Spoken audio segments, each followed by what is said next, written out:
So a teenager was in tears as she told the jury members that she regrets not doing more to help George Floyd, as former police officer Derek Chauvin had his knee on his neck. It's been nights. I stayed up apologizing and apologizing to George Floyd for not doing more and not physically interacting and not saving his life. But it's like, it's not what I should have done. It's what he should have done. And all 6 witnesses took the stand yesterday in Chauvin's murder trial, and they include 3 high school students and a 9-year-old girl. And here are some of them outside the store where Floyd died March 25th. The 9-year-old's in the green shirt. Now, we blurred her face because she's 9, but you can see the word love written across the shirt. And when that little girl took the stand, she could not recognize Chauvin when they asked her to point him out. He stood then and took off his mask. And she told the jury members she was sad and kind of mad about what she witnessed. Our Mike Galanos has more on the emotional testimony.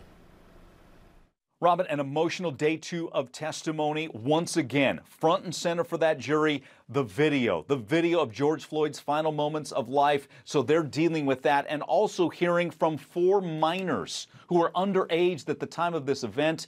And they brought home the prosecution's point, what they observed. How was Derek Chauvin, the officer, the accused? How was he treating George Floyd? Their consistent testimony was, and it's been the prosecution's refrain, he would not let up, he would not get up.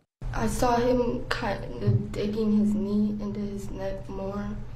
He was putting a lot of pressure on his neck that wasn't needed. And Robin, one of the 4 underage, just 9 years old. And that stopped us all in our tracks. What a 9-year-old must have seen as she basically watched George Floyd breathe his last moments of life. I was sad and kind of mad. And tell us, why were you sad and mad?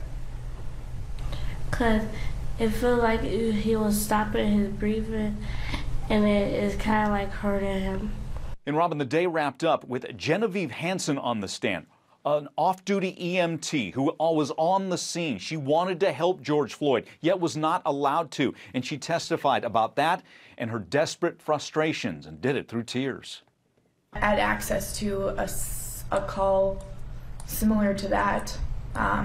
I would have been able to provide medical attention to the best of my abilities, and this human was denied that right.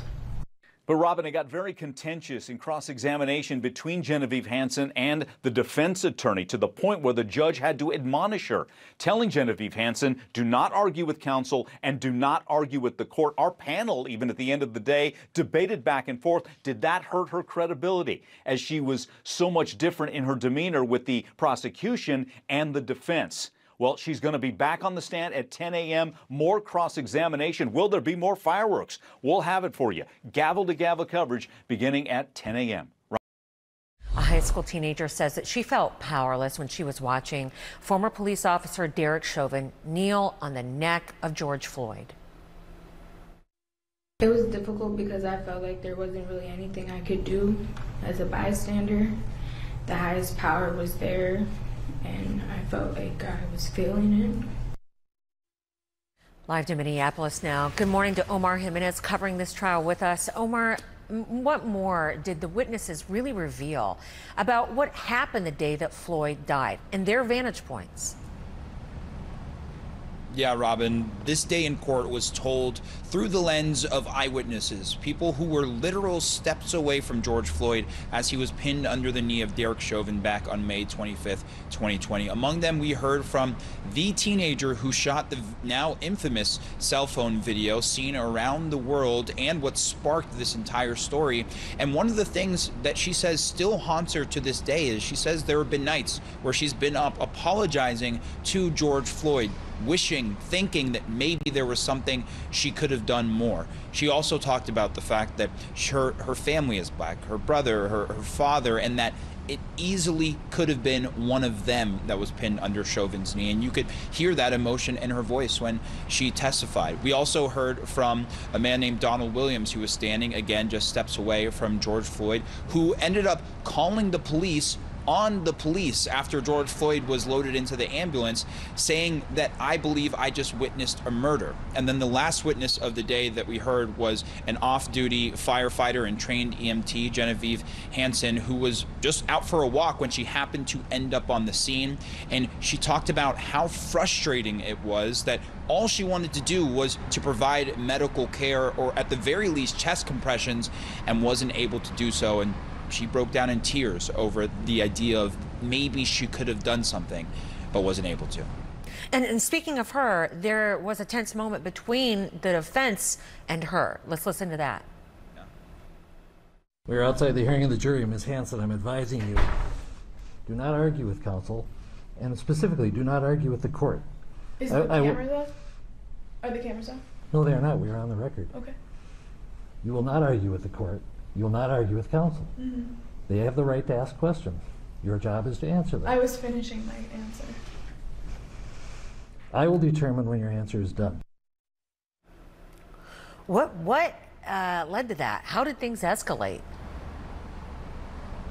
Yeah, so Robin, that happened after the jury was dismissed for the day. Basically, during the questioning from Chauvin's defense attorney, they were going back and forth. There were a lot of interruptions where she seemed to cut him off. She seemed to also add more answers to what was beyond the, which was beyond the scope of the question the judge was ruling. And eventually, the judge said, all right, we need to figure this out. And that was the exchange that you saw unfold. There was also a similar exchange that happened with Donald Williams, who testified earlier during the day, on the other end of what was a testy exchange with him and the defense attorney. I should note that these are witnesses being called by the prosecution, and so that could be in part why we're seeing a lot of that tension. But we do know that because of how close these people were and the nature of their connections to this story, being eyewitnesses, they have held on to what happened for so long, for the 10 months since this happened, maybe more than anyone else. And so when you translate that to testimony, you get a lot of contention and you get a lot of emotion, like what we saw play out in court yesterday. Understood. Omar Jimenez, thank you so much. And by the way, folks, HLN will be covering this gavel to gavel, and it resumes at 10 a.m. Eastern today. I think the longer you survive in the music business, the more it says about you. Glenn Frey was still at the top of his game. He was part of the culture. Something had been taken away and was never coming back. Oh my God. Glenn Frey, guitarist, co-founder, and co-writer for the Eagles, was just 67 years old, and he was, quite simply, a rock star. The Eagles have been shattered to pieces. This shouldn't have happened, because he was just playing. Glenn was a ball of energy, a ball of ideas. It was like an earthquake in the music world. For people on the inside circle, it was clear that this was serious. Most of us thought he had it under control. I just thought he'd be fine. There were struggles. Simply could not go forward. It took a lot for him to die at this age. All of a sudden, there's no more Glenn Frey. I'm just happy to be here. That's, I think that's the biggest accomplishment of all.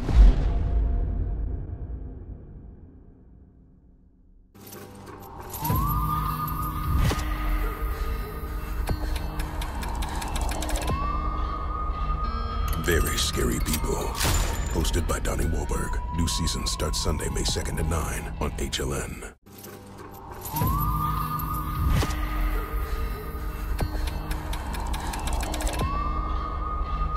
Very Scary People, hosted by Donnie Wahlberg. New season starts Sunday, May 2nd at 9 on HLN.